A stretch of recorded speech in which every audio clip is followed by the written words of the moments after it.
What is up, everybody? Happy Monday. It is Monday again. Time for the Cranky Canadian.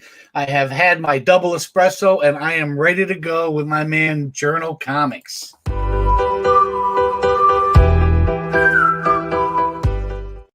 I'm Street Fight Anthony, and you're watching the Cranky Canadian.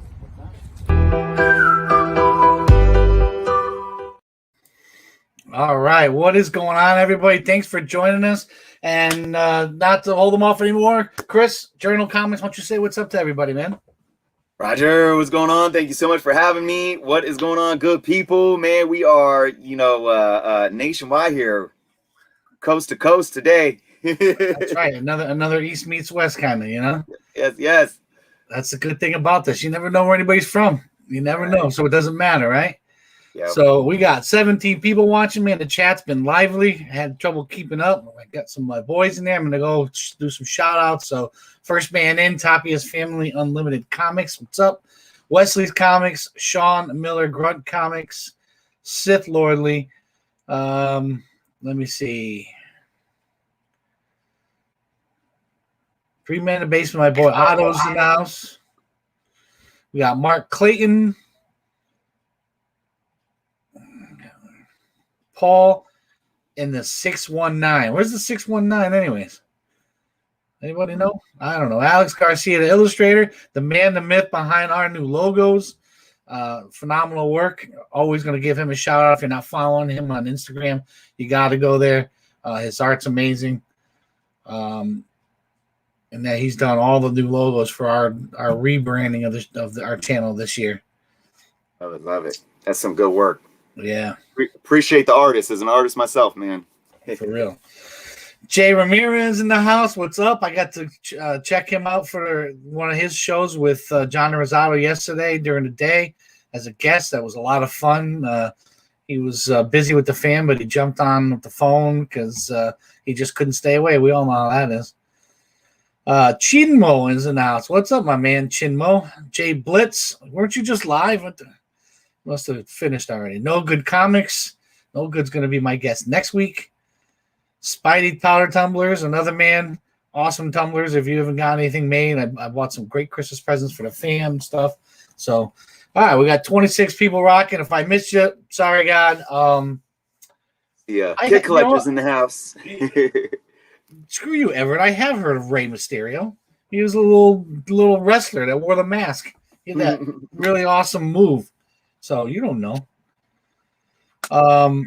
If I missed you guys, just keep chopping it up in the chat. When I catch you, or if you have a question for one of us, make sure you just type it in there, and we'll be watching the chat for sure.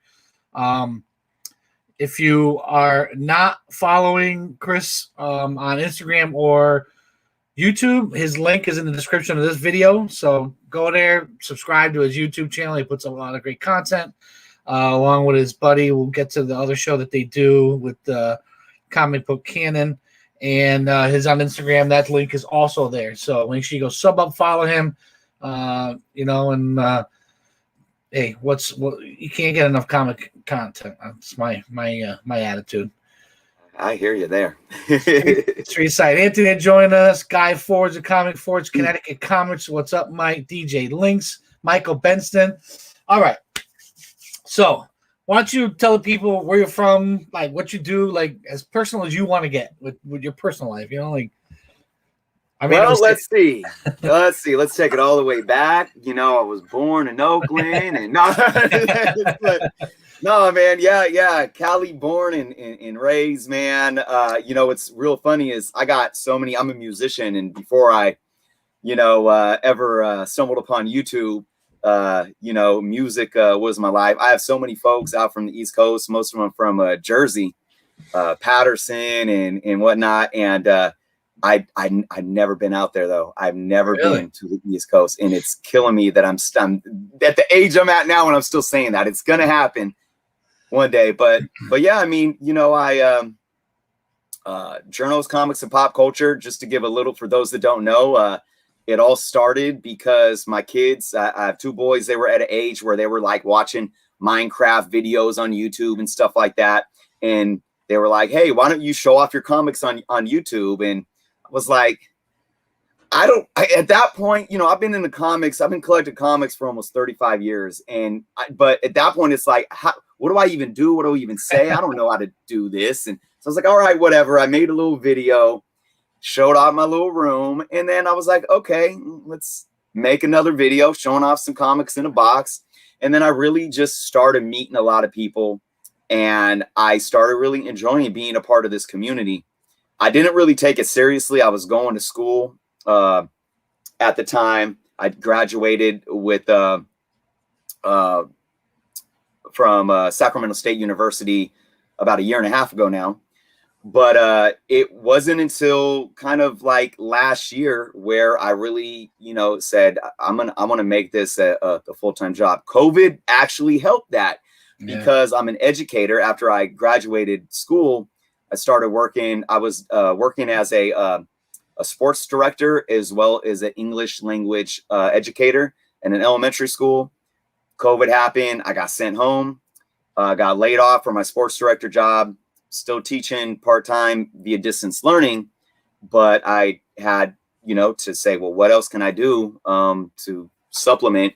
So I came to what I was already doing and just started doing it every day. The channel started growing and, you know, here I am. So, you know, making the best of bad situations. During that time, I met Jeff, you know, my co-host over on Comic Book Canon, and we started doing our weekly live show. And it's just been, it's been awesome, man. I really appreciate everyone in this community, whether, you know, folks like you, like other content creators, to all the viewers that show up every day. It's been a crazy 10+ months in this world, but I'm glad that we can utilize technology like this to build a community. And I think at the end of the day, I say this is a full-time job for me, but at the end of the day, it is still about building community.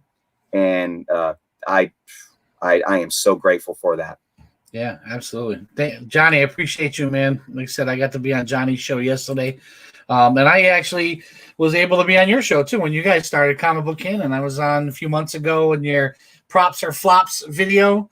And I did my props to DC, Future State, and trying to diversify, make a more diverse, I guess, comic universe.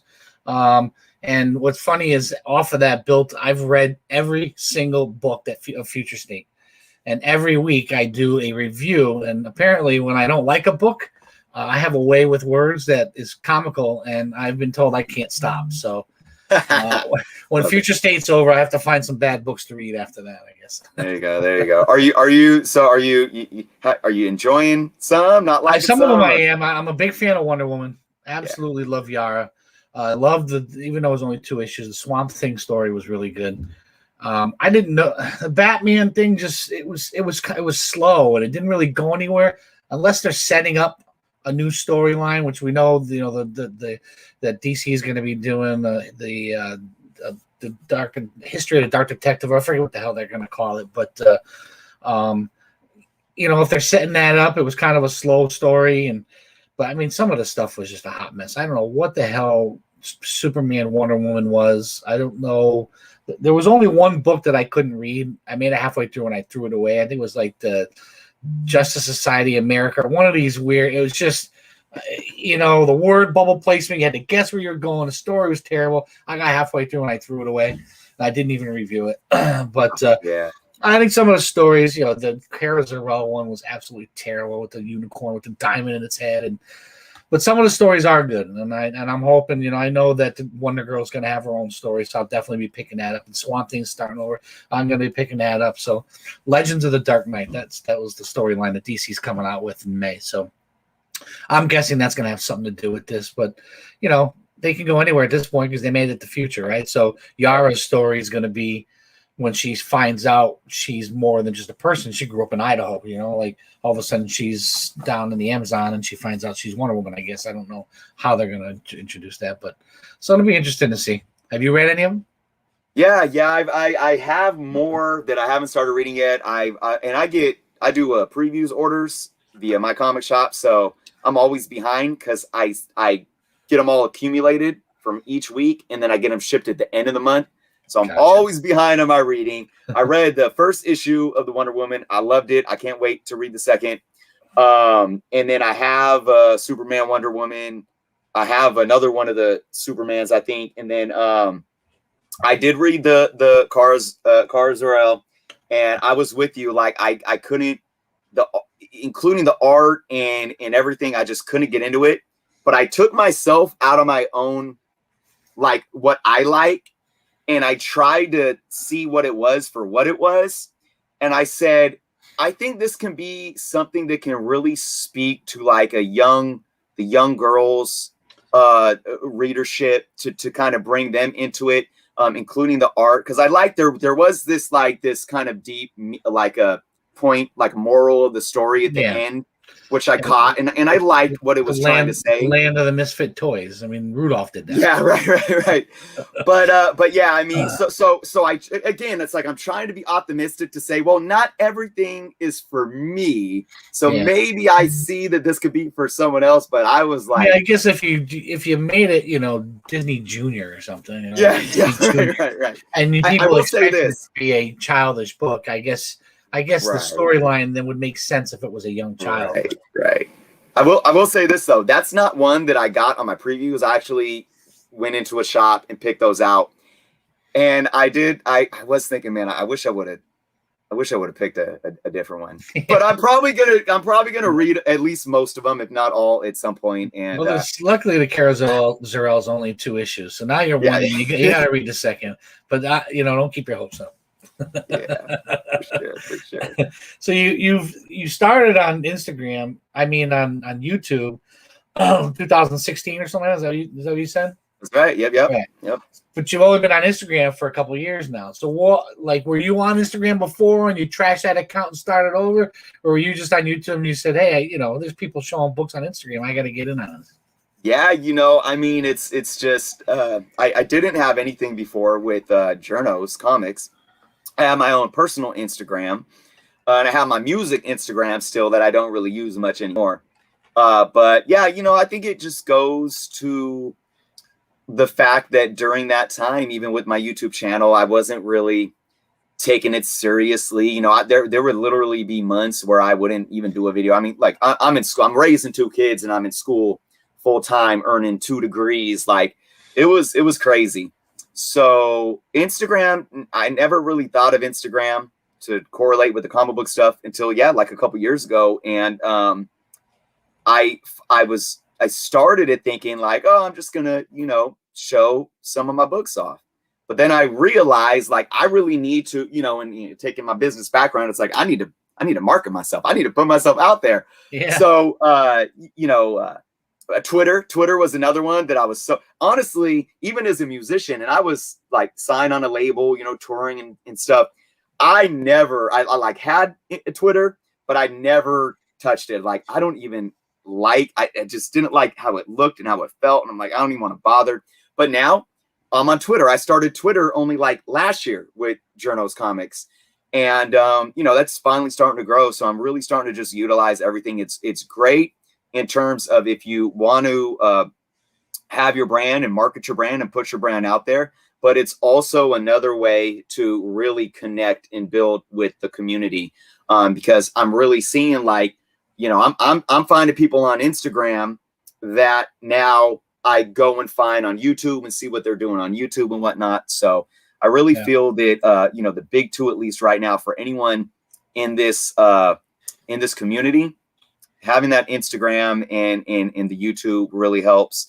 I'm even on Facebook now with Jerno's comics, but I don't utilize that too much. I do feel that Facebook is the one that tends to get out of control when it comes to, the social media nonsense. I think with Instagram, it's easy for us to come to this place and share our passion without, some of the other stuff. So it's been good. It's been good. I wish I would have started Instagram, when I started my YouTube channel.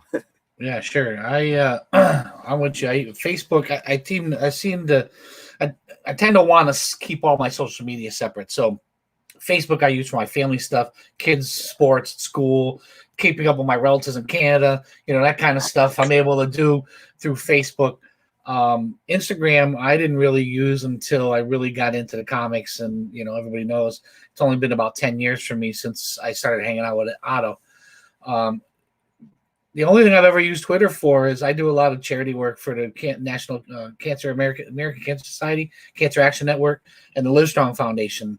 And we do a lot of trainings. I go to DC a few times a year and lobby for increased funding for cancer research. So everything they do, they ask you to tweet.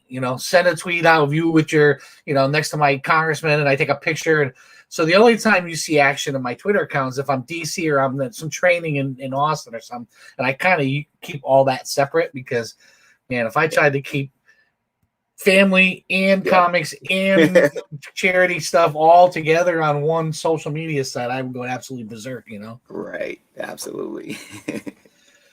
So in your channel, I mean, you do a lot of cool different things, man. I see the hauls, you got unboxings, I saw a video on comics to invest in. I like the title. I went eBay crazy because God knows the pandemic.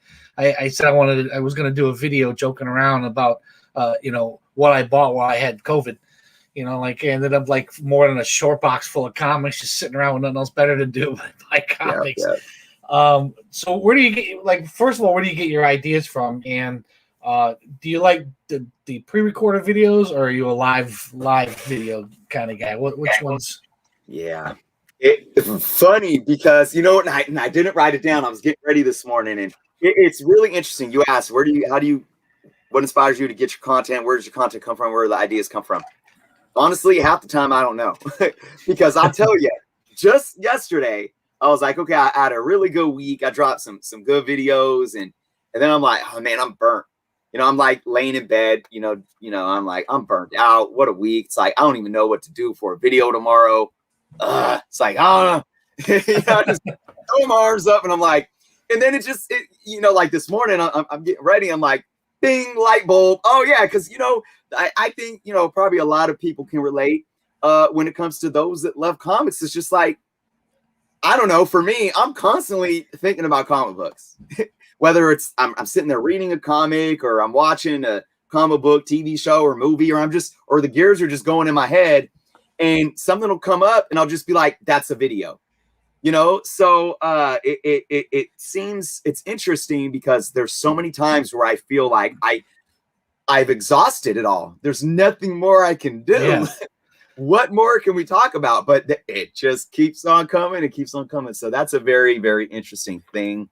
In terms of pre-recorded or live, it's like, and you can ask Jeff, I had this conversation with him too. It's like, I really feel like I'm good at doing what I do with recording the videos and having that topic and releasing those videos.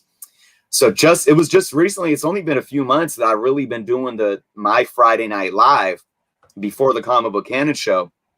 And I started it kind of just hanging out. And then now I have at least one or two talking points for each show. So, I am getting in the swing of things to where I think having that once a week really helps, because I know there's viewership that wants to have that type of connection with the content creators on YouTube.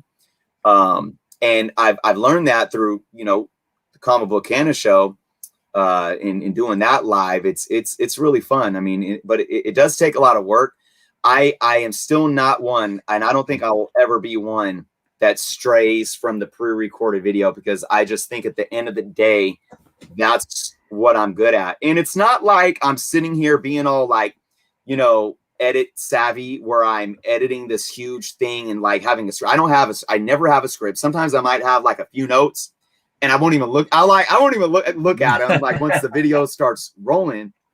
So I'm good at like free flowing my pre-recorded videos, but I just think that really is my forte, at least at this point. But things change, things evolved, and I think where I'm at right now is definitely working. Yeah, I'm the opposite. Yeah, I enjoy the live shows, and I find that I'm it's kind of my forte, I think, and we're doing live, I'm able to interact with the guests or the chat, and definitely is a really, you hit on it. There's room in the chat. People enjoy being in the chat, especially when it's the same group of people and you do these crossover side jokes and you're giving each other a hard time in all the different chats. It ends up being a lot of fun for sure. And I don't, but the pre-recorded stuff is definitely important as far as the channel content, because it not only helps keep constant content coming through, but it also helps with their views on your channel. I know that, we know how that works, where, you don't get as many views on the live replay. So the pre-recorded stuff is definitely important while you try to build your channel. Yeah, that's a tough thing. And, look, I'll say, I always, my topic the last couple of weeks was about transparency. And I've talked about transparency on my channel. And I'm all about being honest. I don't stray from it. Like I say, like this week, I was, laid off from my one job at the school due to COVID. And, I have my patreon.com where, I offer perks and whatnot for that $3.99 a month membership. And everything that I get from that comes back to support the channel. But the channel itself helps pay my bills. And it's a job. It's a business. And I'm a businessman. And I want viewership. I want subscribers. I want views. I will never deny that. But I always say too, any good businessman understands the business isn't about you. It's about them. Right. It's about you guys in the chat. And that's my approach too. Like, I feel that I think people sometimes it feels dirty that they don't want to admit that, they care about these things, or they care about views and clicks and all that stuff. But I am honest with it, because I really feel like it's true when I say the more my channel is successful as a business, the more I can build it for the community. So they're not two separate things, or two things that like fringe upon each other. They are really connected in one and the same, and they correlate, and the more that I'm able to put back into my channel, or have it help me support me, whether it's financially or whatnot, the better it's going to be for my viewers. So I'm always very honest about that. And I, the live streams are tough. It's kind of interesting, because I think on one end, like you were saying, you get this real loyal community, I think, with doing really solid live streams and being able to interact and build that two-way conversation. But at the same time, you're right. I think it's definitely easier for, YouTube algorithms to get the pre-recorded videos, get into those algorithms and start getting those heavy views on those. So it's definitely a tug of war. But like I said, I think I found a really good balance right now. I didn't do my first live stream on my channel, like you said, since 2016 when I started it. I didn't do my first live stream until it was right before COVID hit. So it was like February or March of last year. And I didn't know what I was doing. I was just like, hey, I think the video was all cutting out. But it's a problem. Allstrands, he's from the West Coast, from the Bay Area. Yeah. I'm from the Bay Area, born in Oakland, grew up in Richmond, and I currently live in Sacramento, which is only an hour away from the Bay. Yeah, so Louis the 13th, you know him? Yeah, he's from Oakland. Yeah, I know Louis. Yeah. Lucky number 13. What is up? Tony. Yeah, hip hop is me. Is in me in the house. Got 43 people chopping it up in the chat. Make sure you guys hit those thumbs up, remember, and follow them, subscribe, hit that notification bell. K-Dog, thanks, brother. Appreciate you. All right, so when you first started in Utah, I mean, 2016, but who were you, what channels were you watching? Yeah. That's a great question. And I always, it's really, I'm always about, from where I come from and growing up and everything, you got the whole, don't forget where you come from. I mean, that's really embedded. And, you deal with that in life. I dealt with that in music, and now it's even in this hobby. I will always, one of my first channels, and I really consider him a friend beyond YouTube, was Don Comic Book Junkie. Don Comic Book Junkie was one of the first, like, actually, let me add a little context here. What's really funny is, so what was happening in 2015, this is my garage. I wanted to turn my garage into a room for comic books and for my kids, video games, playroom type of thing. And I started watching like do-it-yourself YouTube videos. Yeah, and get you in trouble, you know. right. Yeah, but my dad and I, we built the room, just me and him, and I built this comic book unit. I showed this off in my video. You guys can see like the standard bookshelf, but the bottom part of it fits like 18 long boxes, cubbies. But so I was looking on YouTube for custom comic book shelving units. And that is how I started watching comic book YouTubers. Oh, no kidding. Yeah, crazy, right? And one of the first ones I found was Don Comic Book Junkie, and he did this video about Mylar versus Polybag. And that's the first time I ever even... Tim just put that up in the chat. Yes, exactly. I love it. How beautiful that was, that timing, man. Yes. So, and look, Don's a junkie, man. Like, ever since I've been watching him, like, if anyone doesn't know Don, go check him out. But he's about to hit like 30,000 books. And I remember when he just hit 20,000. I think when he hit 20,000, I was like right at 11,000. And like, Don kept like, I keep getting more. I kept doing my count up in my CLZ app. And he's like, oh man, Chris, you're going to catch up to me real soon. I'm like, yeah, right. The next day he's like, I hit 25K. And I'm like, I'm still at 13K. I'm like, it's so funny because he always challenges me to want to like catch up to him where he's at, but it's never going to happen. So yeah, Don, big shout out to Don. Oh man, Strange Life. I know many of us in the community know Strange Life. I mean, that guy's house is like a comic book museum. Comic Crypt of Castle Hills, a lot of, real smaller channels that I just built community around. And I can't talk about folks without bringing up OMG Chris, who passed away almost a year ago now. He was a really good, again, real modest channel, but he was a guy that just came on YouTube and just had great energy, just befriended everyone and brought just the humanity into this community.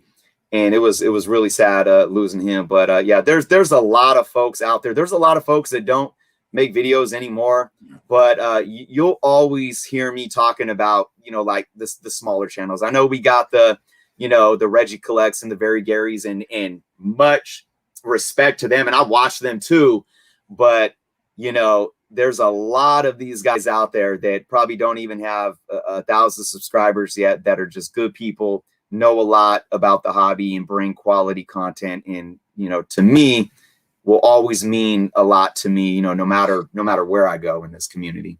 Sure. And I have a lot of them on this channel, and get to interview them and get to know them a little better. So it's cool, we go back and support everybody,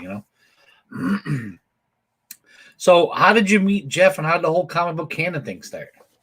Yeah, I guess Jeff was just watching one of my videos, and he reached out, and I remember, I think I saw Jeff in the chat, Comic Book Canon. Yeah, he's in what's really funny is I remember, he reached out to me, he hit me up via email, and he's like, I got this idea about this show. I know a lot of people do live shows and they just sit and hang out, which is cool, but I want to do like this structured type of show, like, I forget the actual word that he uses, but like an Entertainment Tonight or like a Sports Center, but like he's a producer, right? Right. Yeah. Yep. And so I said, okay, yeah, let's talk. So we had a phone call scheduled, and he's telling me about it. And I remember telling him, and this is like right around COVID hit. So, it was probably like in April of last year. And I'm like, well, I'm going to tell you this, you know, I don't know what's going on with my job, what my future is going to look like. I like to try this out with you, but I'm going to tell you, I'm really hesitant about commitments. I have a hard time committing to things because I don't know. It's like, and I told him, like, I can't promise you anything. Like, maybe we'll do a show, maybe we'll do a few, maybe we'll do it for a couple months, but then I don't know. But you know, we talked, we met via you know, Zoom or StreamYard or whatever, and then we proceeded to do our first show, and I was like, okay, this was dope. And we did another one. I'm like, hey, we got something here. And then we just kept going with it. And now it's like, you know, I can't see my week without the Comic Book Canon show. You know, it's really inspired me as journos, you know, on my channel. It's allowed me to have even more connection with folks in the community, including yourself. And, you know, I know we're still growing our channel. We do have our 500 subscriber contest going on right now, guys. So go check that out. But, you know, it's a process. I'm blessed. So many people are always like, you know, because they ask that question. So how did you and you know, Jeff and Chris meet? And I'm like, well, you know, strictly business. And we haven't ever even met in person yet. And they're like, really? Oh man, I thought you guys like known each other your whole lives and grew up together and all this stuff. Cause you know, you got that flow. I'm like, appreciate that. Yeah. So Jeff's an awesome dude. And, you know, I guess I do sometimes believe in like, everything happening for a reason. And I'm so glad it was him that reached out to me to have this type of partnership. So it all worked out, and I think it's only the beginning for Comic Book Canon. Oh, good. Yeah. Well, like I said, I've been lucky enough to be on the show, and I think you guys got a lot of, you know, you guys do definitely work well together. Man, get that dude a chair. Jeff, man, get a chair, bro. Get a chair and a desk or something, man. Sometimes you get so excited, like I don't know if he's gonna come through the camera or not, man. You know, I'm just kidding, man. Much love to you guys, and I had a blast doing that segment with you guys. Let's shift. So, what's the first thing you ever collected? I mean, unless it was comics, I don't know. Yeah, well, you know, I'm a collector all around, but. I mean, my earliest I would probably say baseball cards, sports cards, but it was right around the same. You know, I mean, I remember I still have, I should have, actually, I'll show this off, but, you know, this is the Teenage Mutant Ninja Turtles #1 of the limited 3-issue series. This was one of my earliest comics, but the first comic I ever remember owning was the soft covered Random House collection of these 3. I remember being in an Alpha Beta grocery store. I was like 4 years old. So this is like, you know, mid 80s. And I remember seeing it like on the rack and my mom grabbing it, and I still have it. So comic books were there really young too, because, you know, I was like 4 years old. I mean, I don't remember much before that, but baseball cards were there and sports cards were there at that age as well. I collected comics from then on. You know, I collected like Ninja Turtle stuff, you know, some Spider-Man stuff, Mickey Mouse stuff, very, you know, much more of the kiddish stuff. So I think earlier on in my childhood, the sports cards were a bit bigger. And I remember like I used to spend my weekends down. I had a shop right on San Pablo Avenue. For anyone that knows, San Pablo Avenue is like one of the longest roads in the United States. I forget the mileage, but it runs from Rodeo, which is next to Vallejo, which is the North Bay, all the way through Richmond, all the way to Oakland, to downtown Oakland. It's really long. So anyways, but there was a shop right on the avenue that was like literally 2 blocks from my house called 10th Inning. Big shout out to Jim. He's still there today. He's survived it all. And like, you know, when everyone else in my neighborhood was, you know, doing stuff they shouldn't be doing, you know, unfortunately, I ended up falling victim to that too. But that was my safe haven, man. So I was there hanging out after school on the weekends. But when I started hitting like, you know, 9, 10, my collecting comics really started becoming more prominent, you know, with Spider-Man, Captain America, X-Men. My bigger brother and his friends were really big on X-Men, so that got me into that. And then, early 90s, Death of Superman, Jim Lee, Todd McFarlane, all that stuff started happening, and then it was on. And then but then I got, lost in the world of around me as a teenager. And I won't get too deep into that here, but luckily I woke up from my slumber and had kids really young. And then that kind of brought me back into the hobby. But so, yeah, sports cards. And I still have all my sports cards. Like I just brought some out in this room because I had them in my closet in my oldest son's room. Here we got some Bobby Bonds and Willie Mack and Willie Mays. Big Giants fan growing up. So yeah, but another thing that I am passionate about collecting right now, and I got some stuff to show off. You mind if I? Yeah, go ahead, man. Okay, actually, I got man. I'm a big sneakerhead, so I got me some high top Reebok classics. Them are fresh, kind of blurry, but as you see, I love me the Reebok classics, and I like to color coordinate. So I got the red, I got white and teal and black. Oh, can't be a sneakerhead without the 96 Grant Hills Fila. But you know about that? Yeah. Yep. Classic. Tupac made those famous, right? And man, I rock got some Pumas. And you know what? I'm a budget sneakerhead too, because I have never spent like $200 on a pair of shoes. Never. And I own a pair of Jordans too. So nice. Yeah, that's one thing my son has always said. My oldest, he's almost 16. And he's like, man, you should make an old head sneaker collection video. Old head? Like what? Like, oh man. We're always gonna be old to our kids, man. Right. So I don't know if you just answered this next question, but when you have your channel, and we're always trying to create content that's relevant to today's collecting or movies or speculation and all that.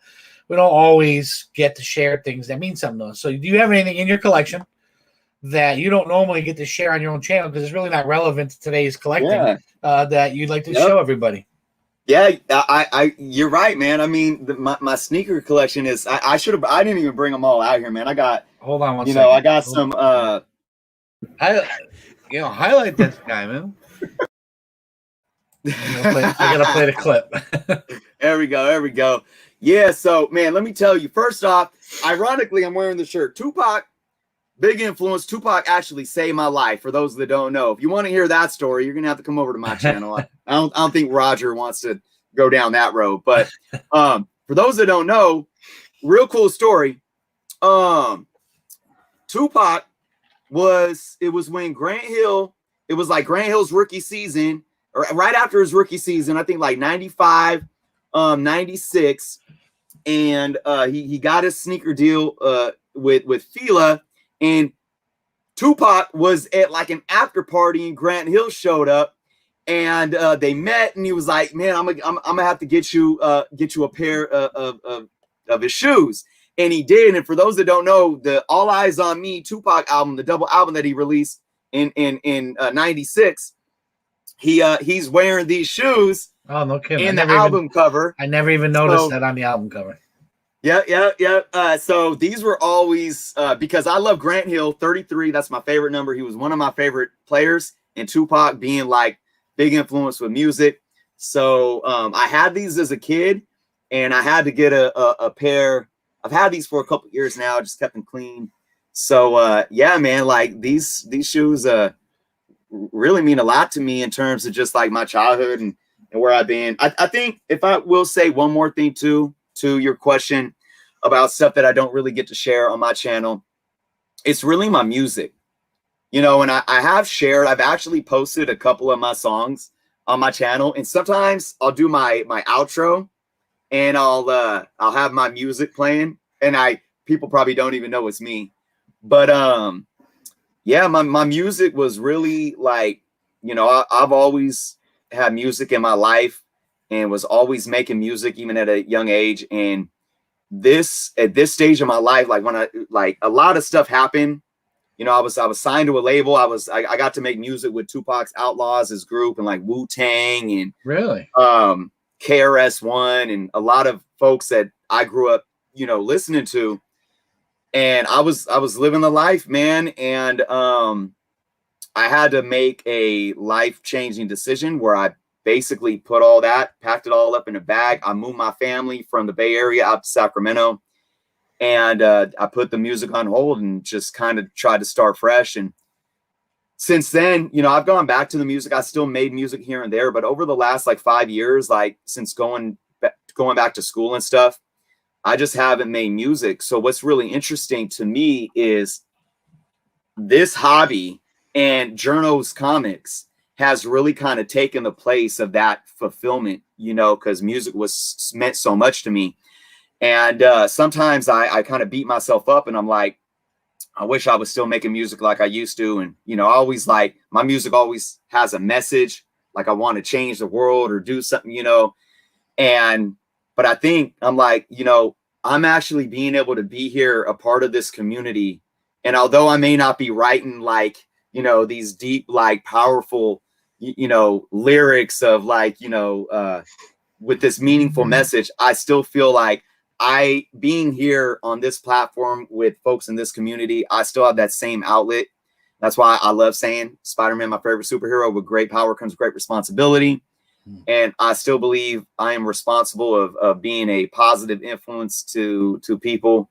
And I can still make a difference in people's lives, just, you know, doing what we're doing here, talking about comic books. So, yeah, that's pretty cool that you do have that, you know, like I can't imagine having something that means that much to you in your life and giving it all up for family, which is, you know, commendable as it is, but to be able to find something that maybe not necessarily replaces it altogether, but is able to fulfill what you miss. You hear about athletes all the time where they miss playing and they get into coaching and they realize, you know, I can be fulfilled by doing this other thing, even though I enjoyed that. You can have both, you know. Perfectly said. Absolutely. That's pretty interesting. I didn't know that about you. I'm glad you shared that. Thank you. Yeah, I know. It's like I said, it is definitely. I keep telling Jeff that we're gonna have to like do some type of like bring some music in to the comic book Canon show or something. Let me. I'll do like a live performance on the show. Yeah, why not? Yeah, why not? When we first started, excuse me, our channel, we always tell the story how we started on Instagram. You know, with a selfie stick duct taped to a bar stool, and the thing would fall over in the middle of the broadcast. Quality was terrible. But when we were on Instagram, and, you know, back then, I don't know if it still is, but the video only stayed there for like 24 hours. Okay. And we would try to find what's our niche. What can we do that's going to stand out? And I did a hip hop spotlight segment. Oh, and I have, you know, probably over 100 of the hip hop variants. So I started with the albums that I appreciated. To me, Gangstar was my jam, you know, and you know, God rest his soul, Guru to me is the smoothest MC, and I mean everybody knows what Premier's done for the industry. So I started with that, and I kind of talked about the book a little bit, but then I really talked about the album and its effect on the hip hop community and you know, the rap scene and gangster rap, and kind of like where it fit in that whole hierarchy.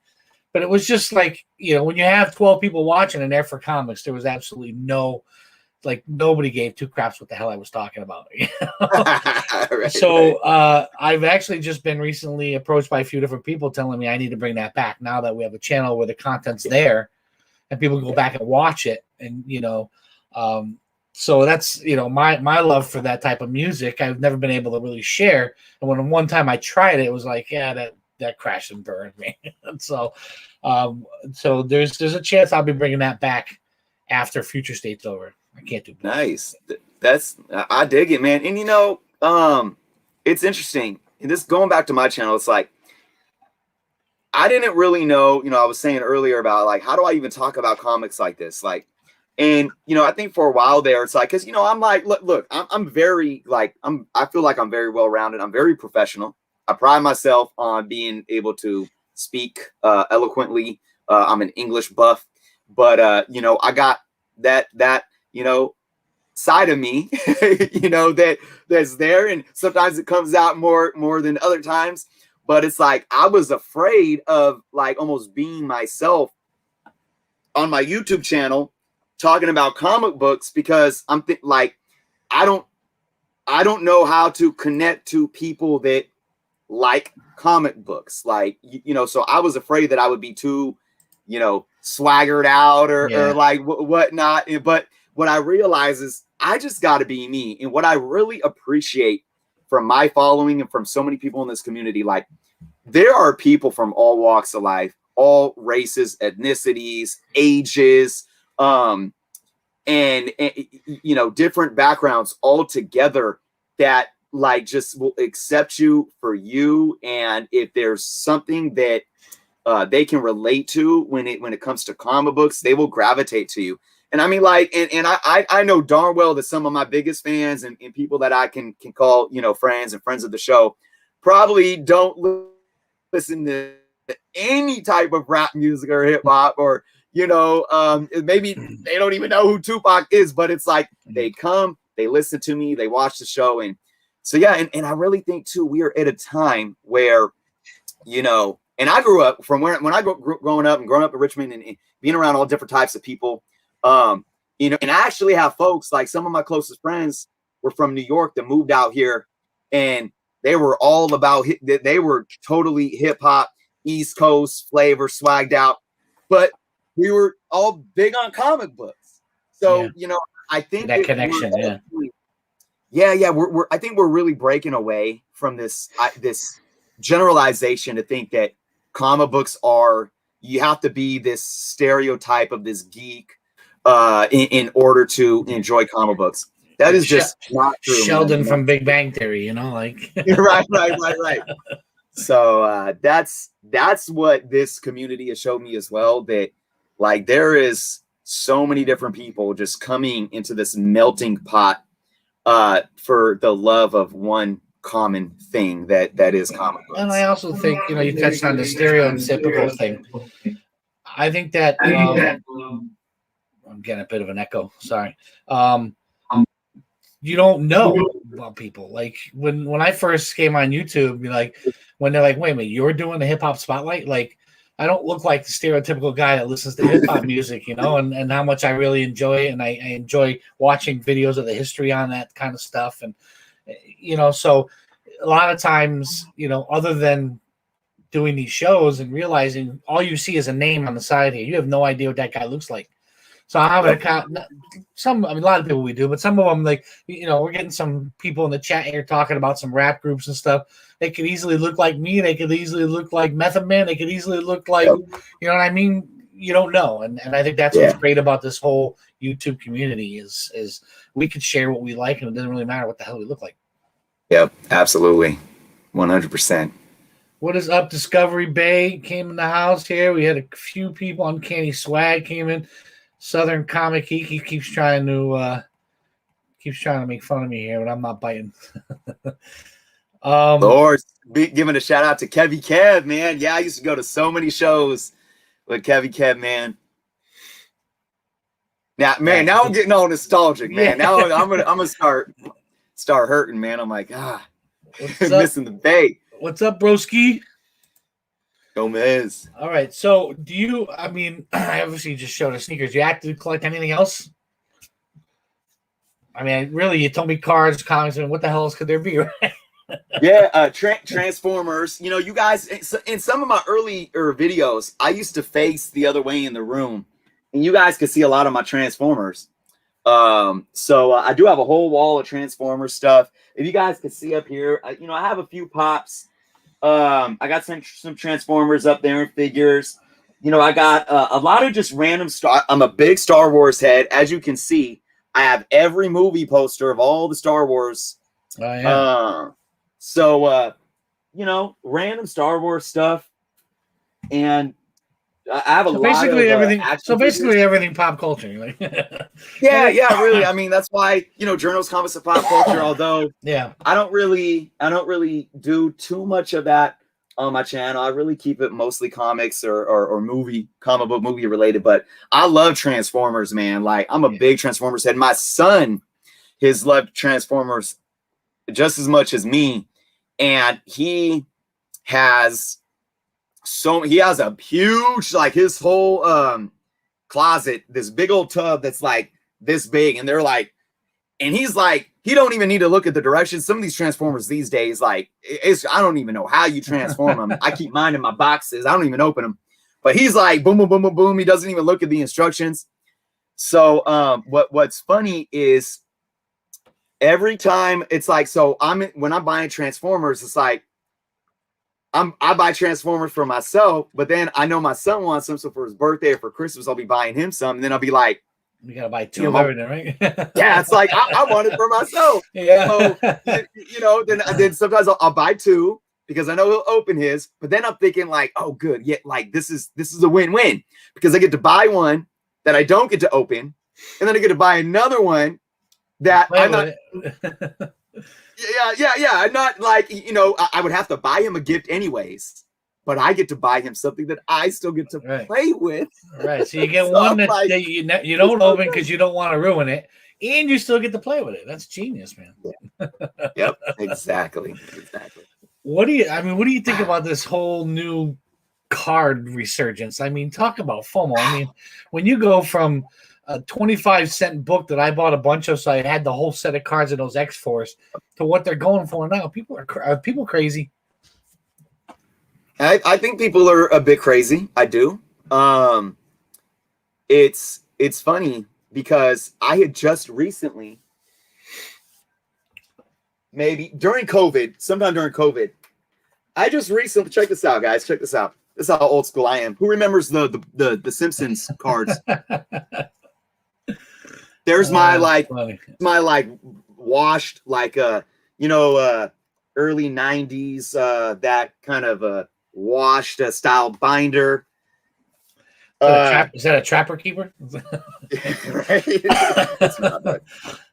So I just recently pulled this out over the last couple of months, and I had it on my dresser next to my bed, sitting, and then all of a sudden, I just start hearing and seeing everything that's going on with this stuff, and it blows my mind. I do think people are kind of crazy, but look, this is what I always say, because people, I mean, we can call people crazy all we want, but people will always go that it's like market manipulation, or it's inflated prices. It's like, call it what you want. The reason the prices are going up is because people are willing to pay them. Yeah. And it's that simple to me. Like, now, call them crazy. Sure, they're crazy because I ain't paying that much, but it is what it is. Will it last? This is what I always say, look, no, we can't state the future of any market, whether that's the stock market. I mean, I lost freaking $500 in the stock market the last 2 weeks. And I'm thinking I'm secure because I was rolling for months, but then the last 2 weeks, boom. Nothing is guaranteed. So, but the one thing that I do believe in, you have to look at precedent. You have to look at everything that came before. And when you look at comic book cards, you can even look at 90s comics the same way. There's a few factors. One, they're getting older.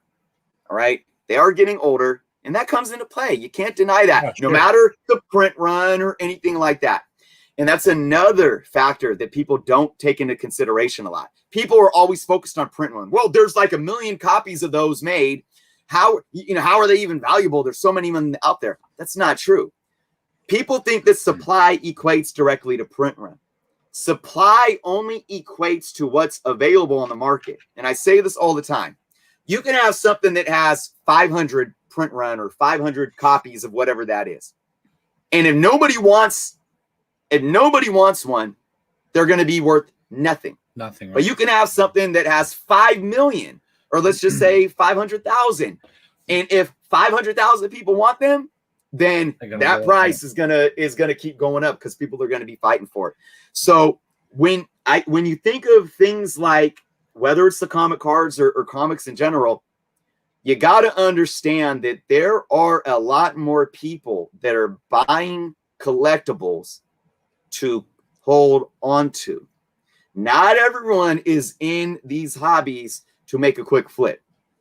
Now, the quick flip in the speculators all impact the market, but there are a lot of people that are holding on to this stuff. So the more people that are holding on means the less available on the market. Right. And if more people keep demanding it, then those prices are going to rise. I think just to make a final point on the Marvel card stuff is I think what's really driving the price right now, and I like Swaggle Comics. If you guys aren't familiar with him, big shout out to him. He did a great video talking about this. But I think what's really driving up the cards in general right now is that people are willing to pay more for an unopened box or unopened packs, trying to get like 1 or 2 Gem Mint 10s. Right. And I think this is kind of a unique market because when you think about the fair market value of, say, a pack of Series 1 Marvel cards, and that pack is selling on eBay for, $200. Does that mean that every card or that pack's fair market value right now is legitly $100 or $200? Not necessarily. Right. But there's a lot of risk involved right now that certain investors or flippers are willing to take. Now, here's the thing for those that aren't trying to take the risk and invest and that are asking, are these cards something that I should be spending this money on? Ask yourself this. You have to understand that it's a speculator's market right now for these cards, and that is driving the price up naturally. So you have to ask yourself, you're an autonomous individual. You make your own choices. You do what you want to do. So you have to ask yourself the question, am I willing to take the same risk that speculators are taking to get that Gem Mint 10.0 out of that box so they can go sell for $1,000?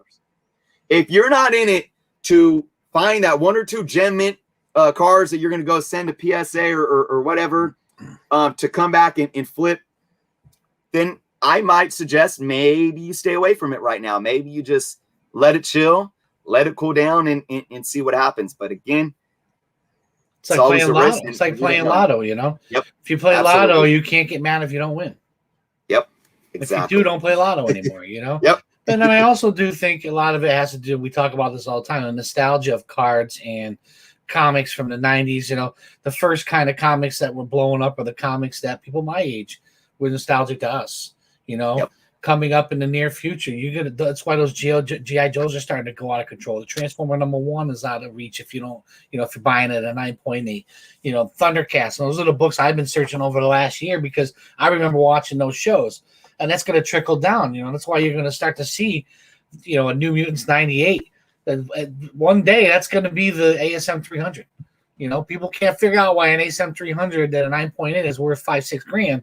Well, yeah. New Mutants 98 is going to be the same way because those people who grew up with that are going to have the expendable money to buy those books, and they're going to want it. Absolutely. And and I will say this too to all this. It's for one thing, I just want to point out, there are young people coming into this hobby. I see it every day. I see it in the chats. Kid Collector was in here.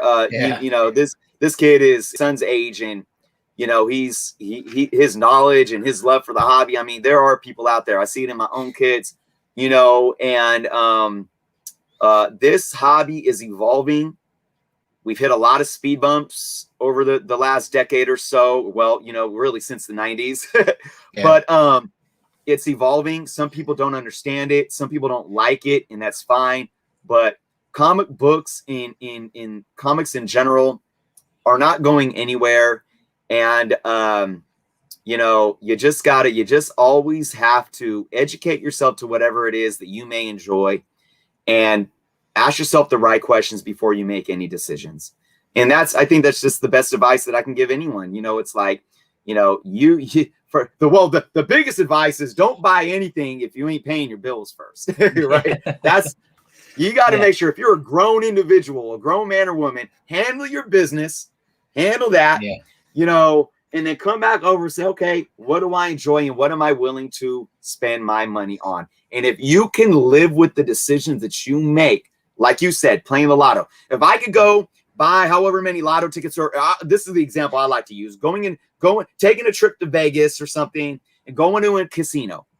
If I know I'm going to put $1,000 in my pocket going into that casino, and I need to know that I can either come out of that casino with the same amount of money in my pocket, more money in my pocket, maybe a little less, or $0 in my pocket.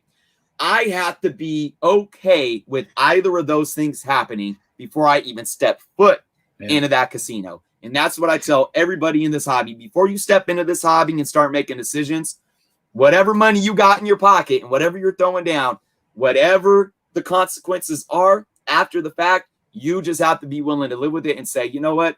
I made a choice that I can live with, and I'm still happy, and I still enjoy doing what I do when it comes to comic books. Absolutely. I mean, I just went to the casino this weekend, and that's what I did. I had a lot of money in my pocket. That's gone. I'm done. If I make some cool, if I lose all that, that's what I went there with. That's you know. And the same way, if you have a comic book, we don't let anybody ever tell you overpaid for it if it's something you want in your collection. Right. If you want that book, and you can afford that book, and you ain't taking food out of your kids' mouths. Yep. Buy what you like. Absolutely. All right. So I'm going to ask you this last question before we get to rapid fire. So you have your Instagram, you have your YouTube. Now you say you got your Twitter to use. So someone who's not familiar with your channel looks at all your social media. What's something they would not know about you just by looking at your social media?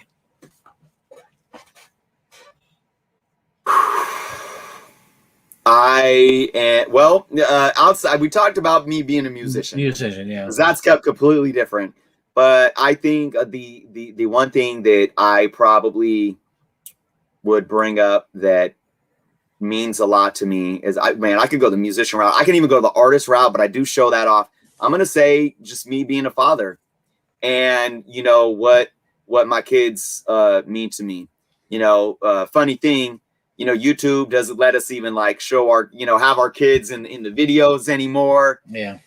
So I can't bring them in. And to be quite honest, I'm kind of hesitant about bringing my kids into my YouTube stuff just because of people out there. But I think it's my life is a father, man. You know, it's been tough. I sacrificed a lot to stop everything I was doing as a musician, to move my family, to my decision to go back to school at 30 years old and get an education for them to see why we were struggling. And at that point in time, basically, you know, like living in poverty, and it was rough, but I feel like everything that I do is always about them. And what's really cool is that everything that I do here, even though to your question, it's like me being a father and my kids and that relationship isn't shown here. Right. Jerno is a part of both of my kids' names. It's a piece of both of my kids' names put together. Okay. And I think that is that stamp, that symbol that just shows that everything I do here embodies them, you know, and really, like, if it wasn't for them, you know, well, first off, if it wasn't for them, I would have never made Jerno's Comics. This would have never happened. But also just getting back into the hobby, you know, when I did, it had a lot to do with them and having kids, and so much of that really helped, like, save my life at points in times. And so I think that would have to be what I would have to say, like, you know, funny, you know, and I always say, don't feed the trolls. You know, whenever we get, you know, folks making content, you know, we're going to get trolls here and there, but, and I do my best to not even give them any of my energy. But it's funny because I have this one troll lately who has been like commenting on every video, and he goes into he replies to everyone's comments and is just the nasty of nasty. And he says stuff like, you know, he doesn't live with his kids. He's not even paying child support, and he has different baby mamas and like lives in his parents' shack with, and he can't afford to like pay heat and air. And I'm bringing that up only to merely say that it's so funny that, you know, you got this perception about me and my children and being a father when that's like the thing that I cling to most and what's most important to me. So I laugh at stuff like that because they don't even know. Yeah, right? I agree. And I'm a huge family guy, and my kids mean everything to me for sure. So I know exactly where you're coming from. So I appreciate you sharing that, man. All right, it is time for rapid fire with the Cranky Canadian. Concept is I have 15 questions.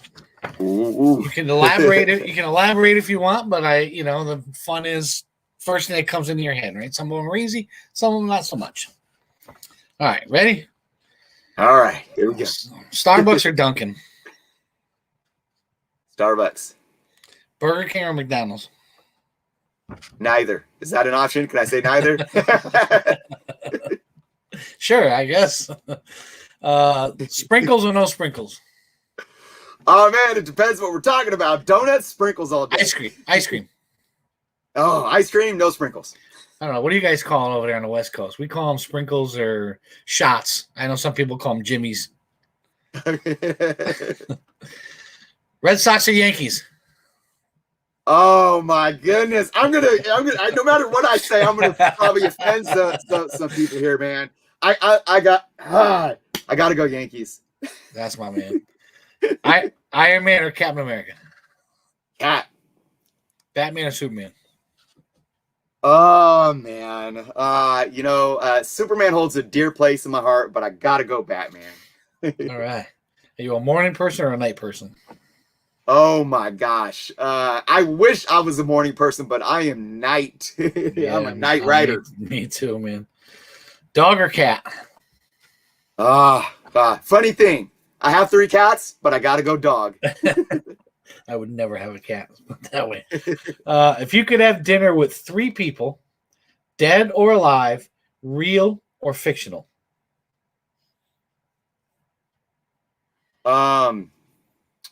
Is there any stipulation on who? Do they need to be famous or anything? No. Okay. I'm gonna say my grandma and my grandpa that mean the world to me. My grandma raised me, and my grandpa passed when I was a teenager, and I felt like there was unspoken conversation, and I'm bringing Tupac in there. So I'm gonna have my OG Sicilian grandma and grandpa, and yeah, we're just gonna have Tupac hanging out too. Yeah. That'd be quite the conversation, I bet. When you were 10 years old, what did you want to be when you grew up? Wow. At 10 years old, I was making comic books. I was drawing. I was making comic books. So I could say an artist or just in general comic book artist. Nice. If you could be any animal, which would it be? Ooh. Lion. I'm a Leo. Gotta go with lion. Name one thing on your bucket list. Oh my gosh. Oh man. Knowing that I made my children proud. Nice. Cartoon from your childhood that you wish they would make into a live action movie. All right, this may be cheating. This may be cheating because it was already made into a live action movie. But Michael Bay, Transformers, can we get some justice with the Transformers live action? Come on, man. Go retire, Michael Bay. Come on, you did enough. Yeah, I have to agree with you on that one. Mine was always Thundercats. I'm waiting for that to come out. Yeah, that's a good one. All right, last one. If you could have any superpower, what would it be? Oh my gosh, my son just asked me this. Honestly, this is one of the hardest questions to ask, but I'm going to go with this one simply because I have dreams all the time that I'm flying. And it's always like, let me tell you, like the type of flying, I'm telling you, when Flying I'm or in you these falling? dreams- Right. It's kind of like a soaring. It's not like Superman flying, like the flying in my dreams is kind of like I'm a bird gliding, and it's so crazy. I've had them since I was a kid. I have them constantly as an adult. And I just, when I wake up out of those dreams, I'm like, it was so real. I want to fly, man. I want to be able to fly.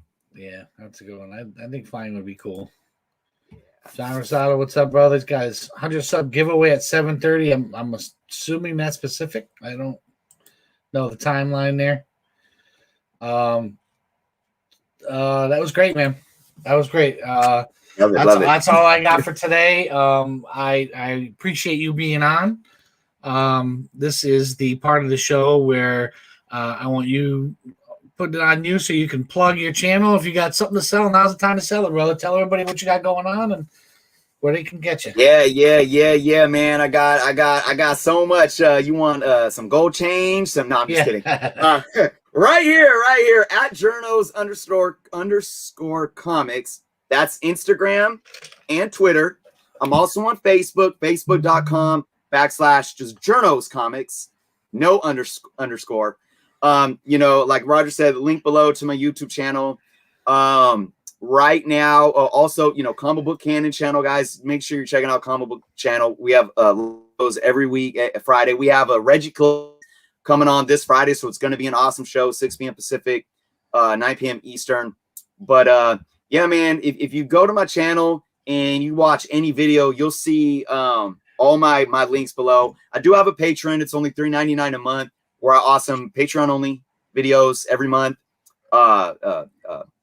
Early access videos every month. I do Patreon only giveaways, and it really helps the channel. Like I said, every dollar that I get via those memberships, I put back into my channel some way or the other. I do have Jerno's Comics merch. I'm not shamefully rocking it today to promote it, but I do have some awesome Jerno's Comics merch. That link is on my channel and all my videos as well.